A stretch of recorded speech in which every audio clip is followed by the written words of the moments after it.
এখন 9 মাসে কামাইছে 350, এই হলো গিয়া এদের দুর্নীতির মাত্রা।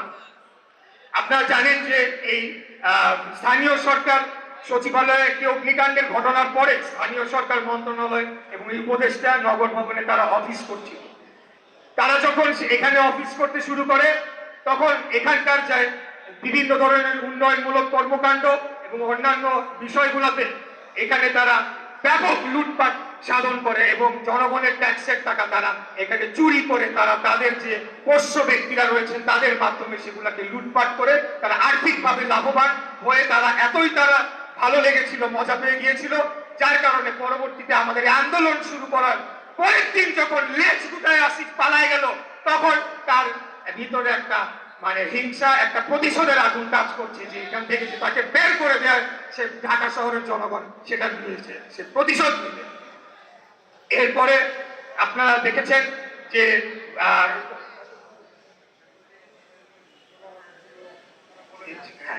তো যেটা বলছিলাম যে আমাদের এই আন্দোলনকে একটা আন্দোলনকারীরাই কিন্তু সেই জায়গার কার্যক্রম বন্ধ করে রাখেন, অথচ আপনারা লক্ষ্য করবেন শুরু থেকে আমরাই চেয়েছি সকল সেবা যাতে চলমান থাকে, কোনো ধরনের বিঘ্ন না ঘটে।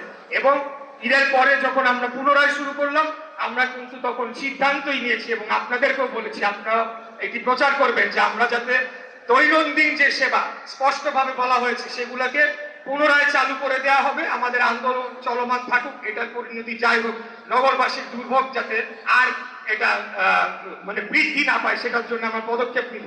কিন্তু আমরা পরশুদিন গতকালকে বিভিন্ন ওয়ার্ড সচিবদের সাথে একটা মত বিনিময় সভা আমরা করেছি এবং আমরা তাদেরকে নির্দেশনা দিয়েছি প্রত্যেকটি ওয়ার্ডে যাতে তারা জন্ম নিবন্ধন, মৃত্যু সনদ, নাগরিক সনদ এবং ওয়ারিশন সার্টিফিকেট এই আবেদনগুলো তারা জমা নেয়, নিয়ে তারা আঞ্চলিক কর্মকর্তাদের মাধ্যমে সেটা দ্রুততম সময়ে তারা নিষ্পত্তি করে যাতে জনগণের কাছে সার্টিফিকেটটা দিয়ে দেয়। কিন্তু গতকাল আমরা জানতে পেরেছি এই স্থানীয় সরকার উপদেষ্টা এবং এই স্থানীয় সরকার সচিব তারা আঞ্চলিক কর্মকর্তাদেরকে নির্দেশ দিয়েছে তারা যাতে জন্ম নিবন্ধন, মৃত্যু নিবন্ধন, নাগরিক সনদ এখানে যাতে সই না করে। এরকম একটা ন্যাক্কারজনক ভূমিকায় তারা অবতীর্ণ হয়েছে, যেখানে আমরাই সেবা চালু করতে চাচ্ছি তারা সেখান থেকে বসে ফোন করে বলছে যে এগুলোতে যাতে সই না করা হয়।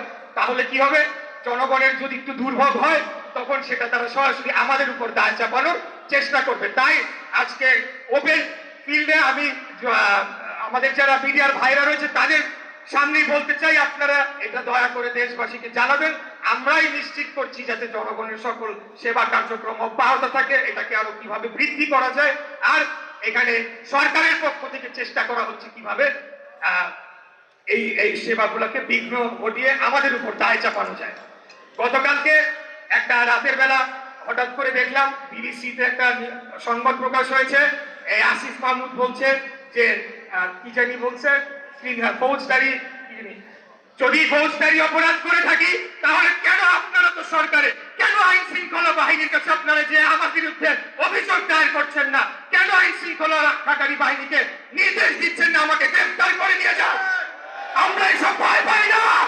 খুনি হাসিনার বিরুদ্ধে 17 বছর আমরা যুদ্ধ করেছি, লড়াই করেছি, জেল খেটেছি, গুম হয়েছি, আমরা যত ধরনের জুলুম নির্যাতন আছে সবকিছু সহ্য করে আমরা জনগণের অধিকার প্রতিষ্ঠার জন্য লড়াই করেছি। অতএব আপনাদের মতো শিশু উপদেষ্টা এসে যদি এখন আমাদের সাথে কথা বলতে চায়, আপনাদের সাথে কথা বলাটা আমি মনে করি যে আমাদের জন্য অবমাননাকর। আজকে এই যা কিছু হচ্ছে সকল কিছুর জন্য এই বর্তমান সরকারকেই দায়ী করতে হবে এবং এই সরকার এই ধরনের লোকজনদেরকে যে কথা বলাচ্ছে তারা আমাদেরকে হেয় প্রতিপন্ন ঘাত করার চেষ্টা করছে। এর বাইরে আমরা দেখেছি গাজীপুর সিটি কর্পোরেশনে বদলির জন্য 20 কোটি টাকা নিয়েছেন উপদেষ্টা আসিফ মাহমুদ, এই সংবাদটি প্রচার হয়েছে। এখন এটি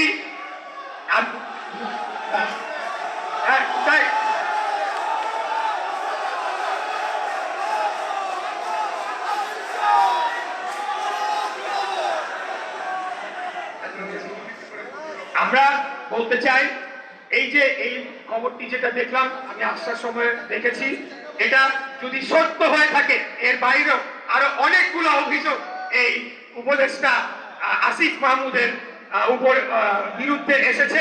আমি গতকালকে আহ্বান জানিয়েছি, আজকে আহ্বান জানাচ্ছি, দুর্নীতি দমন কমিশন যাতে নগর ভবন সহ স্থানীয় সরকার মন্ত্রণালয় সহ সকল জায়গায় যেখানে এরা অফিস করেছে সেখানে যে এগুলা যাতে সুস্থ সঠিক তদন্ত করে তাদের বিরুদ্ধে যথাযথ আইনি পদক্ষেপ নেয়।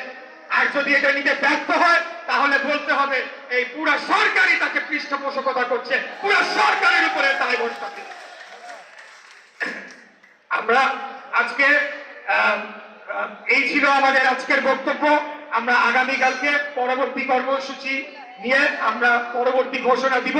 আমরা শুধু এই কথাটা বলতে চাই, আমরা আজকে মশক নিধন কর্মসূচি সেটিকে অফিসিয়ালি উদ্বোধন করার জন্য আমরা পদক্ষেপ নিয়েছি এবং আজকে ঢাকার দক্ষিণের 75টা ওয়ার্ড থেকে স্প্রেম্যানরা সহ বিভিন্ন স্বাস্থ্য বিভাগের কর্মচারী কর্মকর্তারা এসেছে, তাদেরকে সাথে নিয়ে আমরা এটা উদ্বোধন করে দিব এবং এই ডেঙ্গুর যে একটা প্রাদুর্ভাব দেখা দিয়েছে সেটিকে নিয়ন্ত্রণ করার জন্য ঢাকা দক্ষিণ সিটি কর্পোরেশনের পক্ষে যা যা করণীয় তারা যে সকল কিছু করছে সেটা যাতে প্রমাণ হয়ে দালিলিক প্রমাণ হয়ে থাকে। কারণ আমরা দেখতে পাচ্ছি যে আমাদের এই আন্দোলনকে ষড়যন্ত্রমূলক ভাবে ব্যাহত করার চেষ্টা করছে এবং এই এখানকার সেবা বিঘ্নিত হওয়ার নামে বিভিন্ন ধরনের দুর্ভোগ সৃষ্টি হচ্ছে, সেটা দায় আমাদের উপরে চাপানোর চেষ্টা করা হচ্ছে। সেটিকে আমরা জনগণের কাছে তুলে ধরতে চাই। আর সর্বশেষ যে কথাটি বলবো যে এই বর্তমান সরকার তারা কিন্তু বাংলাদেশের সর্বোচ্চ আদালতকে তারা আজ পর্যন্ত অবমাননা করে চলেছে। এই বিষয়টা আমার মনে হয় যে গুরুত্ব সহকারে জনগণের কাছে প্রচার করতে হবে। তারা যদি বলে থাকে যে স্বৈরাচারকে হটিয়ে ফ্যাসিবাদকে হটিয়ে নতুন একটা সম্ভাবনাময় বাংলাদেশ করার জন্য তারা এসেছে, কিন্তু তারা একই কায়দায় স্বৈরাচারী কায়দায় যেভাবে খুনি হাসিনা আইন আদালতকে তোয়াক্কা করতো না, জনগণকে তোয়াক্কা করতো না, সংসদকে ধ্বংস করেছে তাদের ব্যক্তিগত লোকদেরকে ভুয়া ভোটের মাধ্যমে বসিয়ে, তারই কি ধারাবাহিকতা কি আমরা দেখতে পাচ্ছি কিনা আজকে সেই প্রশ্ন জনগণকে অবশ্যই করতে হবে।